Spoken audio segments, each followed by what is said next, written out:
Good evening. Good evening साथियों, Gyangarh YouTube channel में आपका स्वागत है।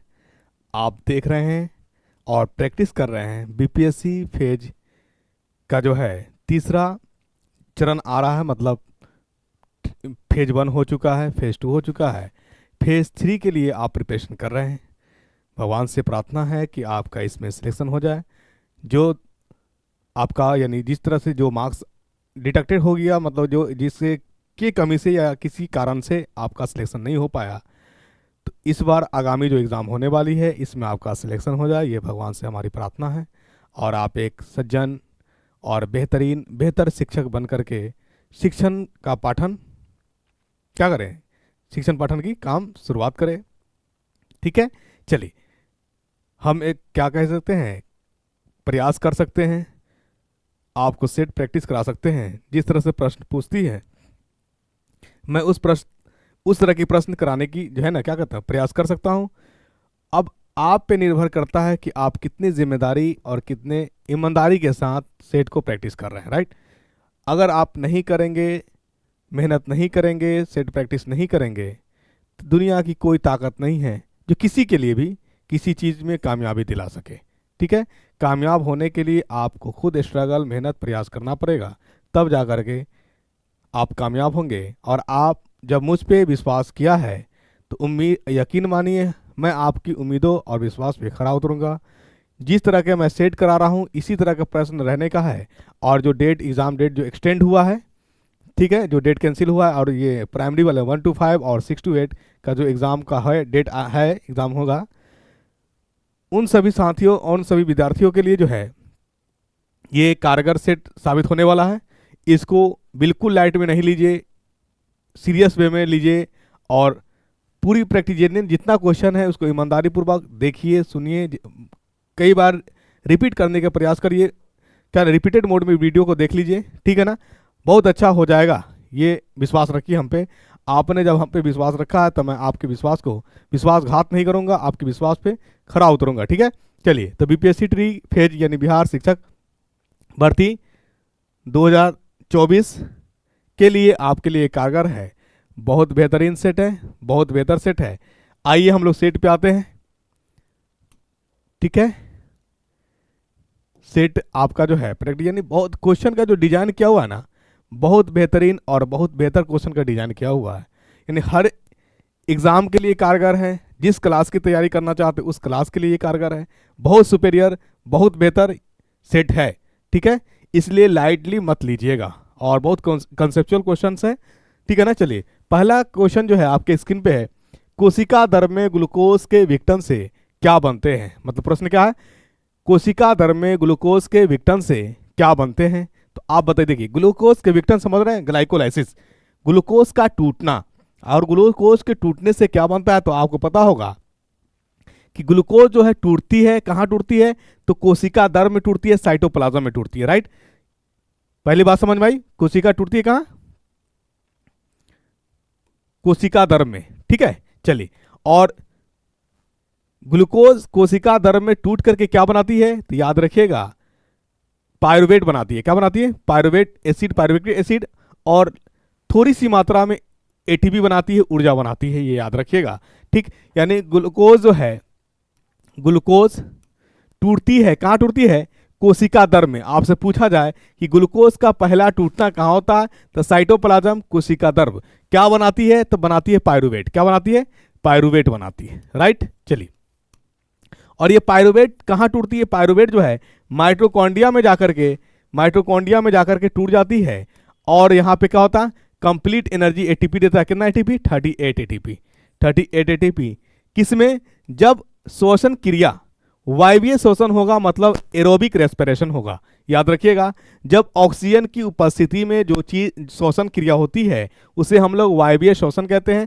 ठीक है ना, ठीक है, एरोबिक रेस्पिरेशन, राइट। उसमें कितना एटीपी बनता है, 38 एटीपी बनता है, ये याद रखिएगा। तो जो प्रश्न है आपका, इस प्रश्न का शुद्ध रूप से जो आंसर होने वाला है, कोशिका दर में ग्लूकोज के विघटन से क्या बनते हैं, तो बताइएगा पायरुवेट और ऊर्जा, पायरुवेट और ऊर्जा, एटीपी। अब आपसे पूछा जाएगा ग्लूकोज का टूटना क्या कहलाता है, तो ग्लाइकोलाइसिस। पहला क्वेश्चन बन सकता है ये। यानी ग्लूकोज टूट करके पायरुवेट बना कहाँ पे, तो कोशिका द्रव याद रखिएगा, ठीक है ना, कोशिका द्रव साइटोप्लाज्म जिसको आप कहते हैं। ठीक, अगर आपसे यही प्रश्न आपसे पूछ दिया जाए, क्या कोशिका द्रव में ग्लूकोज जो टूट रहा था उसको टूटने के लिए ऑक्सीजन की जरूरत है, तो याद रखिएगा ऑक्सीजन की जरूरत नहीं है, ऑक्सीजन की जरूरत नहीं है। एक पॉइंट और याद रखिए, आपसे अगर यह प्रश्न बने कि जब कोशिका द्रव यानी ग्लूकोज जो है टूटा कोशिका द्रव में साइटोप्लाज्म में, तो कितने अणु जल का दिया, तो 2 अणु जल का दिया, ये याद रखिएगा। जल के कितने अणु, 2 अणु जल का दिया। आपसे पूछा जा सकता है कि जब ग्लूकोज पायरुवेट में बना, पायरुवेट टूटा कोशिका द्रव में, तो कितने एंजाइम का इन्वॉल्वमेंट हुआ, तो याद रखिएगा 6 एंजाइम का इन्वॉल्वमेंट हुआ।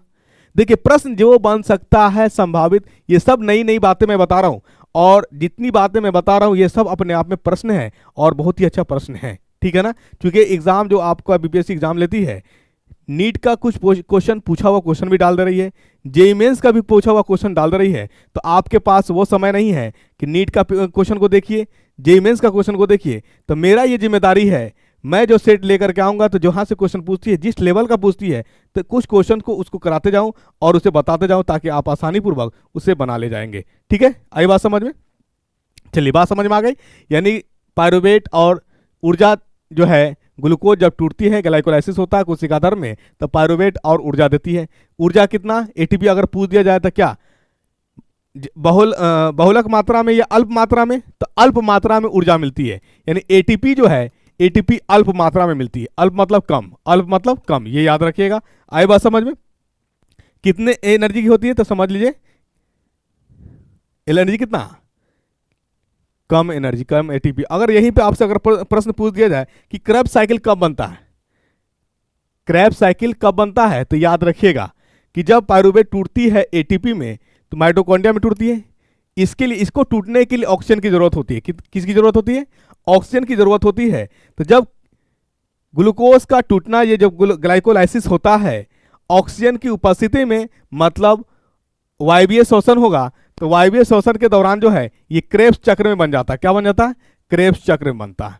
क्रेब्स चक्र कहाँ बन, यानी जो है क्रेब्स चक्र कब बनेगा? जब वायवीय शोषण होगा। आई बात समझ में? चलिए, और पायरुवेट, ग्लूकोज का टूटना, ग्लाइकोलाइसिस, पायरुवेट और ऊर्जा, ये दोनों पादप और जंतु दोनों कोशिका में, कोशिका द्रव यानी दोनों कोशिका द्रव में ये संभव होता है। राइट, चलिए, यानी इतनी बातें याद रखिएगा, इतनी बातें याद रखिएगा। एक बात और मुख्य बातें ये याद रखिए कि अल्प मात्रा में आखिर ग्लाइकोलाइसिस जो होती है, तो अल्प मात्रा में ही एनर्जी क्यों मिलती है, तो ये याद रखिएगा। अल्प मात्रा में एनर्जी बनने के प्रोसेस को हम लोग किण्वन कहते हैं। क्या कहते हैं? क्या कहते हैं? किण्वन, फर्मेंटेशन।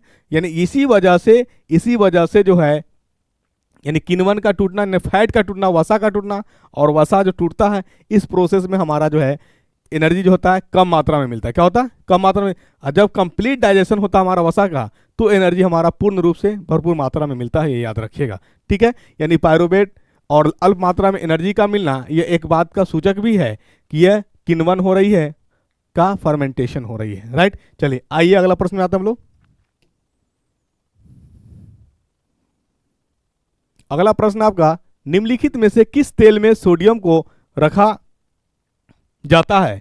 तो सोडियम को स्टोर किया जाता है मिट्टी के तेल में। किसमें?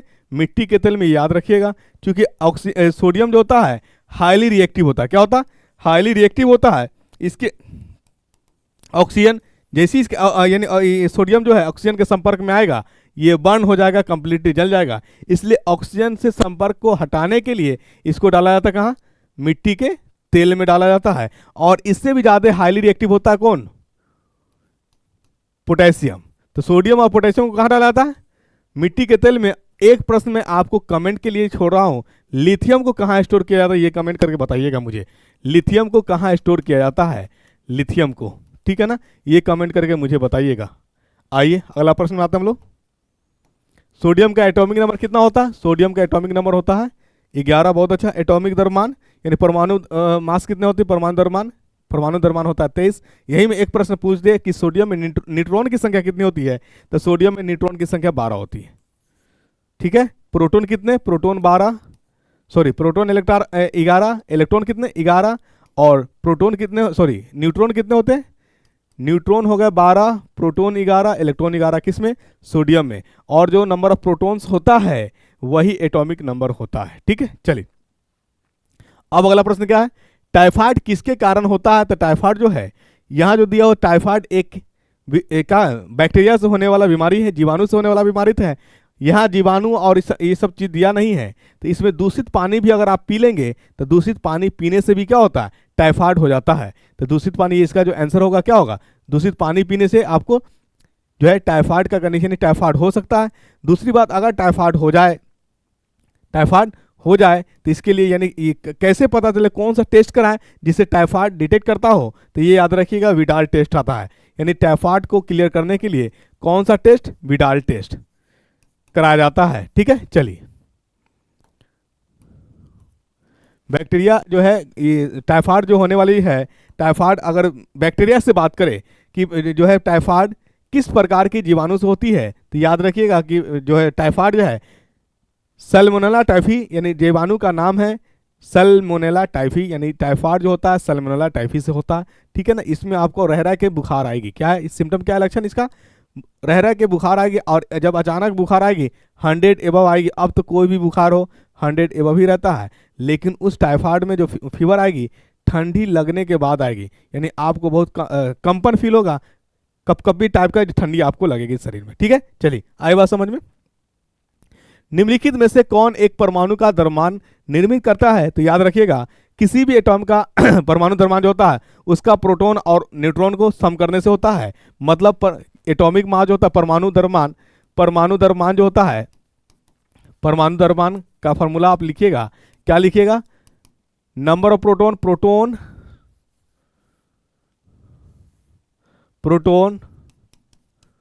प्लस न्यूट्रॉन,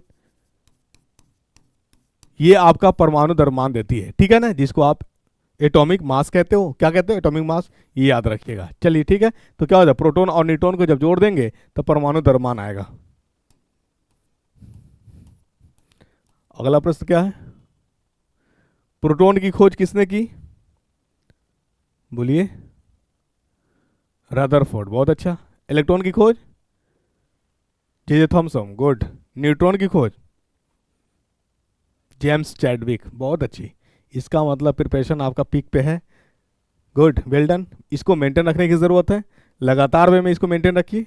ठीक है, और इसी तरह की इधर क्या कहते हैं, चीयरफुल कंसंट्रेशन, एकाग्रता के साथ आप प्रैक्टिस में लगे रहिए। आपको सफल होने से कोई नहीं रोकेगा, क्योंकि बहुत जल्दी यानी एग्ज़ाम क्विक होती है, रिजल्ट भी क्विक आता है और ज्वाइनिंग भी क्विक होता है। इसलिए जो इसके यानी इसके योग है, यानी बीबीएस यानी शिक्षक बनने के योग जिनके पास सर्टिफिकेट वगैरह है, वो रुके नहीं, इस ऑफर से वंचित ना हो जाए, लग जाइए, आप कामयाब हो करके रहिएगा, आप बहुत जल्द सिलेक्शन होगा आपका। ठीक है, चलिए, लेकिन आप जब सिलेक्शन पा लीजिएगा तो हमें भूलिएगा नहीं, याद रखिएगा। अगर आपकी सफलता दिलाने में मेरा एक बाल बराबर भी योगदान है तो मुझे ज़रूर याद करिए। अगर योगदान नहीं है तो यहाँ तो लोग भगवान को भी भूल जाता है, तो हम तो खैर मानव ही हैं, और मानव का भूलना मानव के लिए जन्मसिद्ध अधिकार है। यानी मानव को भूलना मानव के लिए जन्मसिद्ध अधिकार है। आपका जन्म से ये अधिकार है कि आप भूलिए, क्या करिए, भूलिए। आए बात समझ में। चलिए, जब हम एक हथौड़े की सहायता से एक पेशी बल लगाते हैं तो कौन सा बल दीवार में कील को खोसता है? तो याद रखिएगा, जब बल लगाते हैं तो जो कील जाने वाला होता है तो एगेंस्ट वेग के यानी एगेंस्ट वेलोसिटी वर्क करती है। तो इसका मतलब कोई भी मोशन जब एगेंस्ट यानी आपको जाना है इधर, लगाए इधर, अपोजिट डायरेक्शन हो तो वहां पे एक बल का नाम आएगा, और बल वो कौन सा होगा? फ्रिक्शन बल होगा, घर्षण बल होगा। कौन सा बल होगा? Friction. B number the correct answer. ठीक है, चल, यानी फ्रिक्शन बल को हम लोग अपोजिट बल भी कहते हैं। क्या कहते हैं? अपोजिट बल। और फ्रिक्शन फोर्स के कारण ही हम लोग चल पाते हैं। अगर फ्रिक्शन लगना बंद हो जाए तो हम फॉल डाउन हो जाएंगे, क्या करेंगे? स्लाइड हो जाएगा, स्लीपिंग कर जाएंगे, राइट। चलिए, अगला प्रश्न क्या है, उच्चतम प्रथम आयनन विभव वाला तत्व है। मतलब देखिए, उच्चतम प्रथम आयनन विभव कहने का मतलब आयोनाइजेशन पोटेंशियल की बात करता है। क्या करता है? First ionization potential. तो ये हमारा इनऑर्गेनिक का बहुत फेवरेट क्वेश्चन है, और ऑर्गेनिक में तो हम लोग निकालते कैसे हैं तो देख लीजिए। जो एलिमेंट दिया हुआ है इसके बारे में हम बात करते हैं। ये बोरॉन है, ये आपका कार्बन है, ये नाइट्रोजन है, ये ऑक्सीजन है। ठीक है, इनमें पूछ रहा है कि सबसे ज्यादा किसका है। तो सबसे देखिए, अगर मान लीजिए जब इलेक्ट्रॉनिक कॉन्फ़िगरेशन करिएगा, क्या करिएगा, इलेक्ट्रॉनिक विन्यास आपकी बात कर ले, तो सबसे पहले इसका एटॉमिक नंबर याद होना चाहिए। तो बोरॉन का जो है एटॉमिक नंबर होता है 5, कार्बन का एटॉमिक नंबर होता है 6, परमाणु संख्या मतलब इसको याद रखिएगा, नाइट्रोजन की परमाणु संख्या होता है 7, ऑक्सीजन की परमाणु संख्या होता है 8। ठीक है, चलिए आयनाइजेशन एनर्जी किसकी ज़्यादा होगी, जैसे ये बात कर लीजिए कि जहां बहुत घनिष्ठता है वहां से किसी को निकालना हो अगर, तो आपको एफर्ट ज़्यादा लगाना होगा। तो जब एफर्ट ज़्यादा लगाइएगा, प्रयास ज़्यादा कीजिएगा, तो आपकी ऊर्जा जो है एनर्जी ज़्यादा खपत होगी। ठीक वही बात यहाँ पे है। तो जब हम इलेक्ट्रॉनिक विन्यास करते हैं तो यहाँ डिसाइड होता है हाफ फिल और फुल फिल। हाफ फिल और फुल फिल मतलब जितना ऑर्बिटल है, एक ऑर्बिटल में रखा जाता है इलेक्ट्रॉन 2, यानी ऑर्बिटल कहते हैं उसको जहाँ पे इलेक्ट्रॉन्स होती है, राइट। चलिए आपके पास जब कन्फिग्रेशन करेंगे तो आपको कन्फिग्रेशन आता होगा सबसेल वाला। क्या आता होगा, सबसेल वाला, एसपीडीएफ वाला, एसपीडीएफ वाला। तो बोरॉन की बात करिए तो जहाँ पे एस सबसेल होता है, एस सबसेल में मैक्सिमम 2 इलेक्ट्रॉन रहेगा। क्या रहेगा, मैक्सिमम 2 इलेक्ट्रॉन रहेगा। तो हम शुरू करते हैं हम लोग फर्स्ट से 1s। ठीक है, 1s, एस में मैक्सिमम 2, जो 2 इलेक्ट्रॉन रहने वाला है उसको हम लोग ऊपर दिखाते हैं। ये बताता है, ये फर्स्ट सेल की बात कर रहा है, के सेल। ठीक है, के सेल। उसके बाद आ जाइए आपका एल सेल है, तो एल सेल में आता है एस और पी, और एल जो है सेकेंड सेल है। क्या, सेकेंड सेल है, इसलिए वहां पे हम लोग एल में आने वाला एस और पी को हम क्या बोलेंगे, 2s और 2p। के में आने वाला सिर्फ और सिर्फ एस होगा, उसको हम लोग बोलेंगे 1s, राइट। चलिए तो 1s के बाद क्या आएगा, 2s। 2s में कितना, 2 इलेक्ट्रॉन। हमने क्या बताया, 2 इलेक्ट्रॉन जब भी रहेगा एस में मैक्सिमम 2 इलेक्ट्रॉन रहेगा। अगर 2 नहीं है तो 1 से काम चला लेगा, लेकिन मैक्सिमम 2 ही रह सकता है, राइट। आपके पास है 5 इलेक्ट्रॉन, यहां तक 4 हो गया है, जोड़िए 2 और 2 4 हो गया, बचा आपके पास 1, किस में जाएगा, तो 2s के बाद आएगा 2p। 2p में कितना, 1। आई बात समझ में, कितना आया, 1 आया। ठीक, चलिए p में मैक्सिमम इलेक्ट्रॉन रहता है 6। p में कितना, यानी p सबसेल है, उसमें मैक्सिमम इलेक्ट्रॉन रहता है 6। अगर नंबर ऑफ ऑर्बिटल की बात कर दे तो p में नंबर ऑफ ऑर्बिटल होता है 3। एक ऑर्बिटल में 2 इलेक्ट्रॉन, तो 3 ऑर्बिटल में कितना, 6 इलेक्ट्रॉन्स। s में नंबर ऑफ ऑर्बिटल की बात कर दे तो आप बताइएगा 1 ऑर्बिट होता है s में, और p में कितना, 6। यही बात कर दे आपको d में, तो d में नंबर ऑफ ऑर्बिट कितना होते हैं, 5 होते हैं। कितने होते हैं d में, 5 होते हैं, राइट। 1 2 3 4 5। जब 5 हो गए तो एक ऑर्बिटल में रहता है 2 इलेक्ट्रॉन, तो है कितना, 5 है, तो 5 में रहेगा 10। यही f की बात करें, f सबसेल में कितने, तो f सबसेल में जो होता है 7 ऑर्बिटल्स होते हैं। ठीक है, चलिए ये सब जानकारी की बातें याद रखिएगा, है ना। चलिए अब यहाँ पे इंपॉर्टेंट बात बताएं, कार्बन की बात बताइए। कार्बन का कन्फर्मेशन करिएगा 1s2 2s2, 6 है तो हमारा क्या हो जाएगा, 1s2 2s2 2p 2, राइट। चलिए यहीं पे नाइट्रोजन की बात करिए, 1s2 2s2 2p 3, चूंकि 7 है। ऑक्सीजन की बात करिए 1s2 2s2 2p बोलिए 2p4। अब यहां पे देखिए 1 2 3 4 इस प्रकार आया। आयनाइजेशन एनर्जी अगर आपको कॉन्फ़िगरेशन करिएगा, जिस सबसेल में जाकर के कंप्लीट हुआ है, अगर वह सबसेल फुल हो गया हो या आधा होगा, फुल मतलब समझिए कि पी हमारा, यानी कन्फिग्रेशन लास्ट कहां कंप्लीट हो रहा है, पी में आकर के कंप्लीट हो रहा है। तो जहां कंप्लीट हो जाएगा वो ऑर्बिटल अगर फुलफिल हो गया, मतलब जितना रखना चाहिए उतना इलेक्ट्रॉन हो गया अगर, तो उसकी आयनाइजेशन एनर्जी ज्यादा होगी। तो क्या यहां पे कोई भी पी सबसेल हमारा सब, यानी जो ऑप्शन में हमारा दिया हुआ बोरोन, कार्बन, नाइट्रोजन और ऑक्सीजन, तो इसका जब हम कन्फिग्रेशन किए तो सबका कन्फिग्रेशन लास्ट इलेक्ट्रॉन किस में जा रहा था, पी में ही जा रहा था। क्या किसी का पी हमारा कंप्लीट हुआ है, मतलब जितना रखना चाहिए उतना रखा है, तो नहीं। आपको दिख रहा होगा पी में रखना चाहिए 6, है कितना, 1, बहुत अच्छा। पी में रखना चाहिए क्या, 6, है कितना, 2, इसमें बताइए 3, इसमें बताइए 4।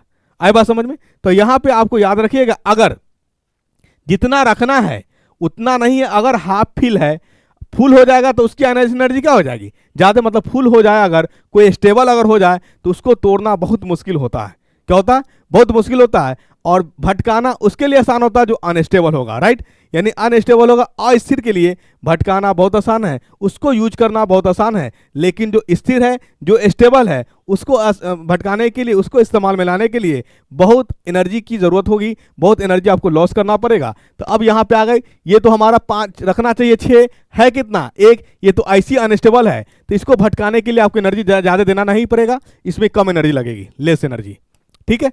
इसमें बात करी थी इसके रेस्पेक्ट में, इसमें थोड़ी लगेगी ज़्यादा। अब यहाँ पे बात है, यहाँ 3 है, हमने कहा था कि अगर ऑर्बिटल फुलफिल हो जाए या हाफ फिल हो तो उसकी एनर्जी ज़्यादा लगेगी, आयनाइजेशन एनर्जी ज़्यादा लगेगी, ठीक है। इसमें बात करिए, नहीं ये हाफ है नहीं फुल है, हाफ से ज़्यादा है, हमने क्या बताया, या हाफ या फुल, उसकी आयनाइजेशन एनर्जी क्या होगी, ज़्यादा होगी। अगर इसके बीच में है तो उसकी एनर्जी कम होगी। तो अब आपका आंसर मिल गया होगा कि सबसे ज़्यादा यानी फर्स्ट अटेम्प्ट में अगर इसका 1 इलेक्ट्रॉन हटाना पड़े तो इसको 1 इलेक्ट्रॉन हटाने के लिए कम ऊर्जा देना पड़ेगा, इसका 1 इलेक्ट्रॉन हटाने के लिए कम ऊर्जा देना पड़ेगा। बट इसको 1 इलेक्ट्रॉन हटाने के लिए आपको ऊर्जा ज़्यादा देना पड़ेगा, क्योंकि तीनों ऑर्बिटल में 1 इलेक्ट्रॉन्स है। क्या है, तीन ऑर्बिटल में 1 इलेक्ट्रॉन्स है, राइट। चलिए इसमें अगर हटाना होगा हमको तो एक ऑर्बिटल में तो 2 इलेक्ट्रॉन हो गया और बाकी में 1 है गया, तो जहां 2 हो गया इसके आपस में क्या हो रहा है, रिपल्सन हो रहा है। क्या हो रहा है, रिपल्सन हो रहा है। और रिपल्सन होने के कारण कहेगा कि जाओ भागो भागो, एनर्जी हमारे यानी जो उसमें से भी 1 इलेक्ट्रॉन को क्या करना होगा, निकालना आसान हो जाएगा। बट इसमें क्या होगा, एनर्जी ज़्यादा देना होगा। तो इसी को कहा जाता है फर्स्ट आयनाइजेशन एनर्जी मैक्सिमम होगा किसमें, नाइट्रोजन में, जिसको आप हिंदी में बात करिएगा तो प्रथम आयनन विभव वाला जो तत्व है हमारा नाइट्रोजन है, इसमें सबसे ज़्यादा एनर्जी खपत करनी पड़ेगी 1 इलेक्ट्रॉन को हटाने के लिए, राइट। तो इतनी लेक्चर देने के बाद आई होप कि अब कोई कंफ्यूजन आपके माइंड में नहीं रह गया होगा, तो इसको आप समझ लीजिएगा, स्क्रीनशॉट ले लीजिए, ठीक है। चलिए आइए अगला प्रश्न आता हम लोग। मानव नेत्र में कचाव द्रव मतलब एक वाइट्रस ह्यूमर, यानी हिंदी इंग्लिश में बात करेंगे, कचाव द्रव का मतलब होता वाइट्रस ह्यूमर। वाइट्रस ह्यूमर जो है ये होता है लेंस और रेटिना के बीच, सॉरी लेंस और रेटिना कहते हैं, लेंस और ऑप्टिक नर्व दृष्टि पटल के बीच होता है, ऑप्टिक नर्व के बीच, ऑप्टिक नर्व, ठीक है ना, दृष्टि पटल जिसको कहते हैं। दृष्टि पटल मतलब आंख है ये, मान लीजिए यहाँ पे ऑप्टिक नर्व होता है, तो ये आपका है लेंस और ये ऑप्टिक नर्व, इसके बीच जो होता है इसी को कहते हैं वाइट्रस ह्यूमर, जिसको आप हिंदी में कहेंगे कचाव द्रव। क्या कहेंगे, कचाव द्रव, लेंस और दृष्टि पटल के बीच। यहीं पे एक्वस ह्यूमर भी होता है। क्या होता है, एक्वस ह्यूमर भी होता है। तो एक्वस ह्यूमर किसके बीच होता है बताइए, एक्वस ह्यूमर किसके बीच होगा,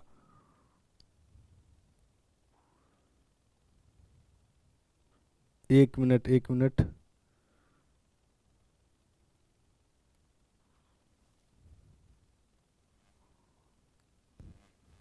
बोलिए।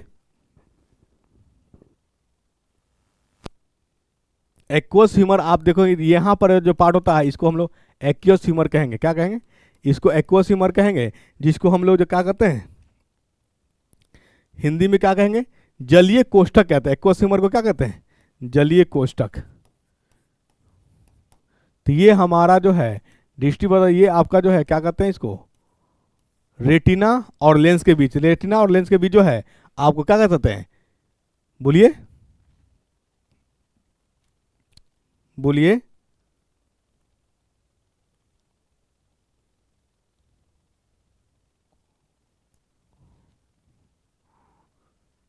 ठीक है, आई बात समझ में कि नहीं आया। यानी आपका जो है गया लेंस और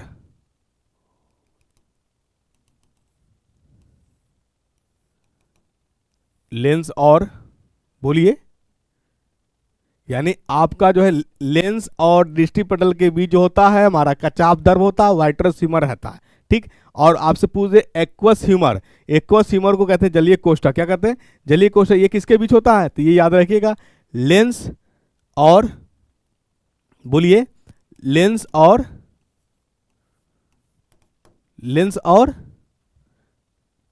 बोलिए रेटिना के बीच वाला, ठीक है, ये याद रखिएगा। आई बात समझ में। चलिए, आपको बुलवाने का मतलब है कि आपके माइंड में जाए, बार बार जाए, ठीक है। 2 क्वेश्चन बन सकता है। चलिए याद रखिए, जर्मन सिल्वर में क्या उपस्थित होता है, तो ये देखिए बहुत बड़ा अपवाद है। क्या है, बहुत बड़ा कंफ्यूजन हो जाएगा। नाम कर रहा जर्मन सिल्वर, लेकिन इसमें सिल्वर उपस्थित नहीं होते, लेकिन इसमें सिल्वर उपस्थित नहीं होते हैं, ये याद रखिएगा। इसमें होता क्या है, इसमें होता है कॉपर, इसमें होता है कॉपर, इसमें होता है निकल, इसमें होता है जिंक। कॉपर निकल जिंक होता है, जिसमें कॉपर की परसेंटेज सबसे ज्यादा होती है। कॉपर कितना, 60%, निकल कितना, 20%, और जिंक कितना, 20%। ये याद रखिएगा। आंसर क्या हो जाएगा इसका, सबसे ज्यादा होता है कॉपर, सबसे ज्यादा होता है कॉपर 60%। यानी इसी को, इस मिक्सचर को हम लोग कहते हैं, इसके मिश्रण को, यानी कॉपर निकेल और जिंक के मिश्रण को, या इसके हम लोग क्या कहते हैं, मिश्र धातु को हम लोग जर्मन सिल्वर कहते हैं, जिसमें कॉपर की परसेंटेज क्या होती है, मैक्सिमम होती है। राइट, चलिए आइए अगला प्रश्न पे आते हैं हम लोग। जलीय स्ट्राइडर जैसे कुछ कीट डैश के कारण जल की सतह पर चलने में सक्षम होते हैं। तो याद रखिएगा, जो जलीय स्ट्राइडर है जो जल की सतह पर चलता है, तो जब उसकी पृष्ठ तनाव अधिक हो, यानी पृष्ठ तनाव के कारण, सरफेस टेंशन के कारण वो चलने में आसानी यानी सहूलत प्रदान करता है उसको, पृष्ठ तनाव के कारण। ठीक है, चलिए, और यहीं अगर आपसे पूछ दिया जाए कि पृष्ठ तनाव को कम करने के लिए हमें क्या करना पड़ेगा, तो पृष्ठ तनाव को कम करने के लिए उसे गर्म करना पड़ेगा। अगर ताप बढ़ेगी तो पृष्ठ तनाव घटेगा। मतलब पृष्ठ तनाव और ताप के बीच संबंध कैसा है, व्यतकर्मानुपाती का है। कैसा है, बोलिए, नहीं बोलिएगा। आपसे अगर पूछ दे कि पृष्ठ तनाव, ताप बढ़ेगी तो पृष्ठ तनाव बढ़ेगा कि घटेगा, घटेगा। ठीक है, चलिए आइए आंसर पे आते हैं। हाँ, अगर पृष्ठ तनाव को और कम करना है तो आप याद रखिएगा, अगर केरोसिन तेल वगैरह जो है पानी में डाल देते हैं तो भी पानी का पृष्ठ तनाव क्या हो जाएगा, सरफेस टेंशन कम जाएगा। ठीक है, निम्न में से कौन सा हार्मोन पुरुष सेक्स हार्मोन है, तो ये याद रखिएगा टेस्टोस्टेरोन। कौन हार्मोन, टेस्टोस्टेरोन हार्मोन है। ठीक है, एस्ट्रॉयड हार्मोन या नॉन एस्ट्रॉयड हार्मोन, तो हमने आपको बताया कि जो भी सेक्स से रिलेटेड हार्मोन्स है वो सब के सब एस्ट्रॉयड हार्मोन्स है, कंफ्यूज नहीं करिएगा। टेस्टोस्टेरोन की बात कर ले, एस्ट्रोजन की बात कर ले, प्रोजेस्टेरोन की बात कर ले, ठीक है, ग्लूकोकोर्टिकॉइड्स का बात कर ले, कोर्टिसोल की बात कर ले, ये सब के सब आपका हार्मोन एस्ट्रॉयड हार्मोन्स है। आई बात समझ में, चलिए वहीं पे अगर आपसे पूछे prolactin hormone, relaxin hormone, oxytocin hormone, ठीक है, तो प्रोलैक्टिन एस्ट्रॉयड हार्मोन नहीं है, बट रिलैक्सिन जो हार्मोन है एस्ट्रॉयड हार्मोन है। सौर ऊर्जा को विद्युत ऊर्जा में किसके द्वारा परिवर्तित किया जाता है, तो सौर ऊर्जा को विद्युत ऊर्जा में प्रकाश वोल्टीय सेल के द्वारा परिवर्तित किया जाता है। तो फोटोवोल्टिक सेल के द्वारा, फोटोवोल्टिक सेल, प्रकाश वोल्टीय सेल के द्वारा परिवर्तित किया जाता है। राइट, चलिए आइए अगला प्रश्न में आते हैं हम लोग।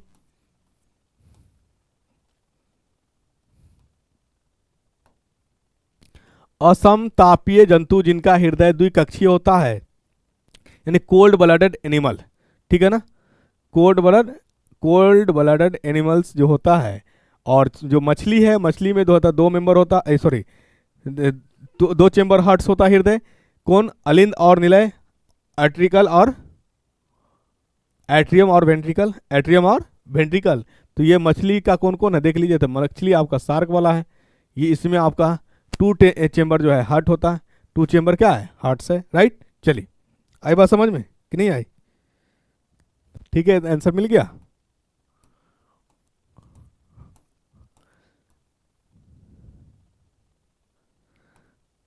हाइड्रोजन का कौन सा समस्थानिक प्रकृति में रेडियो सक्रिय होता है, तो याद रखिए ट्रिटियम।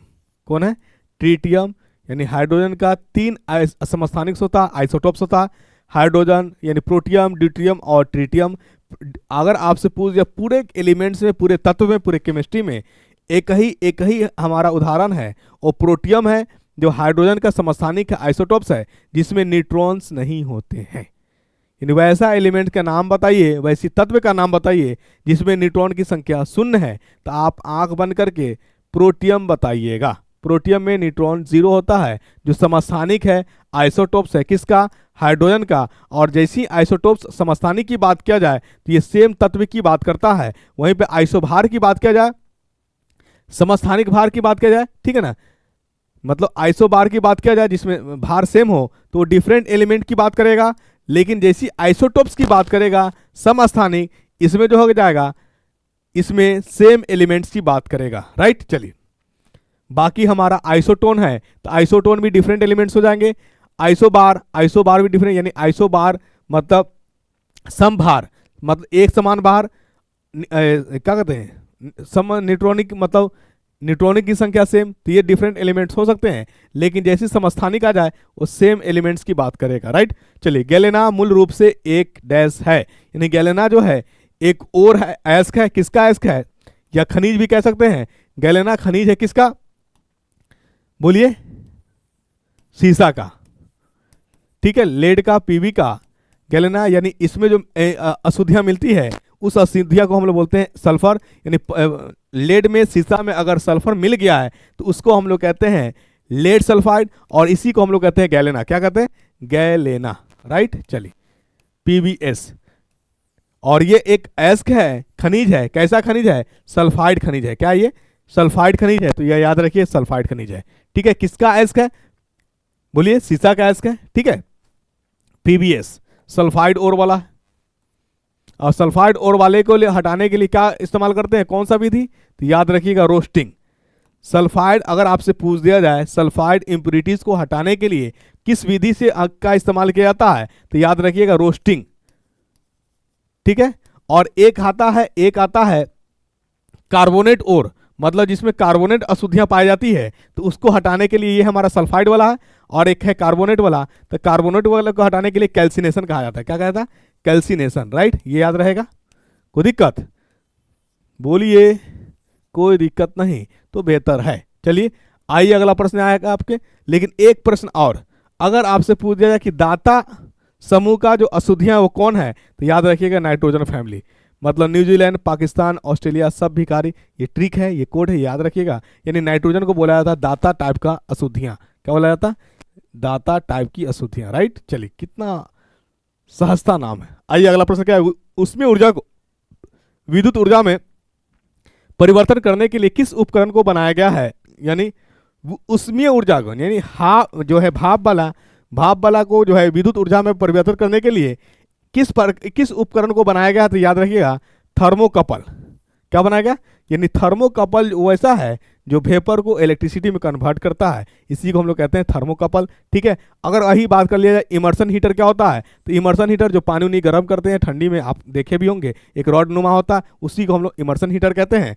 और डायनमो आप जान रहे हैं क्या होता है, एक मोटर है जिसमें आपको अगर कह दिया मैकेनिकल एनर्जी से, बोलिए, मैकेनिकल एनर्जी से इलेक्ट्रिकल एनर्जी में कन्वर्ट होता है, उसको हम लोग डायनामो कहते हैं। वही मोटर की बात कर दे तो इलेक्ट्रिकल एनर्जी से मैकेनिकल एनर्जी में कन्वर्ट करता है। ट्रांसफार्मर की बात करिए तो ये ट्रांसफार्मर एक इंस्ट्रूमेंट है जो प्रत्यावर्ती धारा को चेंज करती है, यानी वोल्टेज को चेंज करती है, प्रत्यावर्ती धारा के वोल्टेज को चेंज करती है, ठीक है ना, बेगर विद्युत धारा को लॉस किए हुए, बेगर एनर्जी को लॉस किए हुए, उसी यंत्र का नाम है ट्रांसफार्मर, राइट। चलिए आइए अगला प्रश्न आता हम लोग, बड़ी और चौड़ी पट्टियों वाले बैग को ले जाना अधिक आसान क्यों होता है, क्योंकि जब बड़ी और चौड़ी पट्टी वाले को लेके जाइएगा तो एरिया ज़्यादा होगा, तो दाब क्या होगा, कम होगा, मतलब आप जानते हैं दाब, आपको इस पर दाब जो लगेगा कम लगेगा, क्योंकि होता है आप तो खींच रहे हो फोर्स लगा करके, ठीक है, लेकिन उसकी एरिया ज़्यादा है, तो एरिया ज़्यादा तो फोर्स कम लगाना पड़ रहा है, एरिया ज़्यादा लगाने के कारण फोर्स कम हो रहा है, कम लगाना पड़ रहा है। तो ये याद रखिएगा कि जब चौड़ी और लंबी, यानी क्या करते हैं, चौड़ी और बड़ी पट्टियों वाले को जो बैग है उसको हम लेकर के जाते हैं, तो पतली पत्ती वाले के रेस्पेक्ट में चौड़ी पत्ती को ले जाना बहुत आसान होता है, क्योंकि इसका क्षेत्रफल ज़्यादा होता है, और क्षेत्रफल ज़्यादा होने के कारण दाब कम लगती है, और जब दाब कम लगेगी तो क्या होगा, बोलिए, आपको ले जाना आसान होगा। तो क्या होगा आंसर, बैग द्वारा लगाया जाने वाला दाब घट जाता है, बहुत अच्छा, क्योंकि बैग द्वारा जब खींचेंगे तो उसमें आपको फोर्स कम लगाना पड़ेगी, फोर्स कमेगा तो मतलब दाब कमेगा, क्योंकि क्षेत्रफल क्या हो गया, बढ़ गया, यानी आपसे दाब और क्षेत्रफल के बीच का कैसा संबंध है, तो दाब और क्षेत्रफल के बीच जो संबंध है व्यतकर्मानुपाती का, कैसा, व्यतकर्मानुपाती का है। और दाब और फोर्स के बीच कैसा संबंध है, तो लिखाइएगा दाब और बल के बीच जो संबंध है समानुपाती का है, राइट। ये सब रिलेशन मैं बताते चलो कि क्वेश्चन इस तरह के ट्रेंड करके, इस तरह के फ्रेम करके पूछा जाता है एग्जाम में, और विद्यार्थी कहा जाते कंफ्यूज हो जाते हैं, क्योंकि एक ही तरह के क्वेश्चन वो करके गए हैं, इसीलिए वो कन्फ्यूज, यानी इस तरह गलती करने की संभावना ज़्यादा हो जाती है। इसीलिए क्वेश्चन कैसे ट्विस्ट किया जाता है, कैसे बनाया जाता है, मैं हर पहलू को देखते हुए आपसे बात कर रहा हूँ और आपको ये क्वेश्चन कराने का प्रयास कर रहा हूँ, राइट। चलिए आइए अगला प्रश्न क्या है देख लेते हैं हम लोग।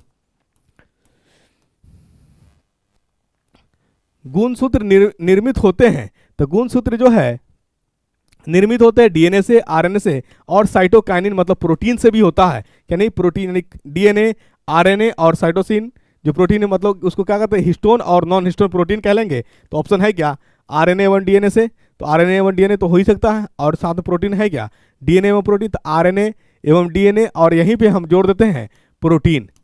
ठीक है, कैसा प्रोटीन, हिस्टोन और नॉन हिस्टोन दोनों protein, nitrogen base, non nitrogen base, histone और नॉन हिस्टोन प्रोटीन, ये याद रखिएगा। ठीक है, नॉन हिस्टोन प्रोटीन, कैरोटीन कह लीजिए सुपर होगा, यानी कैरोटीन में सब प्रोटीन आ जाएंगे।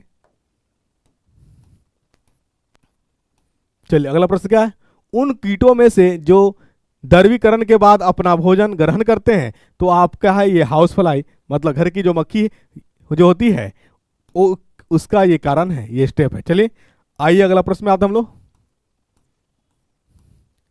कार की बैटरी में किस अम्ल का प्रयोग किया जाता है, तो कार की बैटरी में जो है सल्फ्यूरिक एसिड H2SO4 का प्रयोग किया जाता है, सल्फ्यूरिक एसिड H2SO4 का। ठीक है, चलिए आइए अगला प्रश्न पे।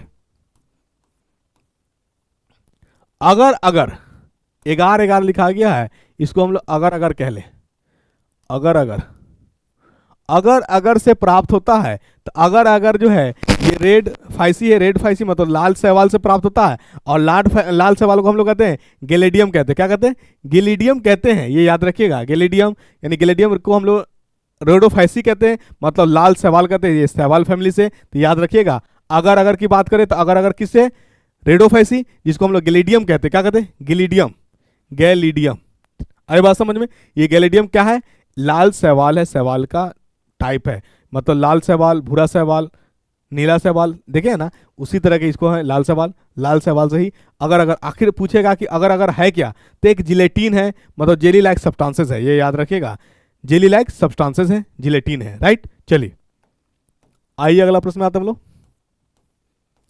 नायलॉन में इसके एकलकों के मध्य इस प्रकार का बंध होता है, यानी किसका बंध होता है, तो याद रखिएगा एमाइड का होता है, किसका होता है, अमाइड का बंध होता है, एमाइड। एमाइड का फॉर्मूला क्या होता है, NH2, इसी से अटैच होता है। ठीक है, चलिए तो इसी क्वेश्चन के साथ बीपीएससी ट्री का सेट होता है कंप्लीट। ठीक है, आई होप कि ये सेशन आपको बहुत अच्छा लगा होगा। ज्ञान घर यूट्यूब चैनल से बने रहें। अभी तक आप अपने साथियों को शेयर नहीं किए होंगे तो शेयर कर लीजिए। ज्ञान घर यूट्यूब चैनल बहुत अच्छी चैनल है, जो आपके लिए, मतलब मैं अपने से ही कर रहा हूँ पर्सन चाहिए, तो आपको अप्रिशिएट करना चाहिए, अपने मित्रों को बताना चाहिए कि इकलौता चैनल है जो वही क्वेश्चन कराता है या कराने पे विश्वास रखता है जो क्वेश्चन एग्जाम में पूछती है, और एग्जाम का जो ट्रेंड है बिल्कुल उसी आधारित प्रश्न रहता है। ठीक है, तो आप अपने साथियों को शेयर करें, अच्छा लगे तो लाइक भी करें, सब्सक्राइब भी कराएं, खुद तो किए होंगे, नहीं किए तो कर लीजिए। Thank you so much.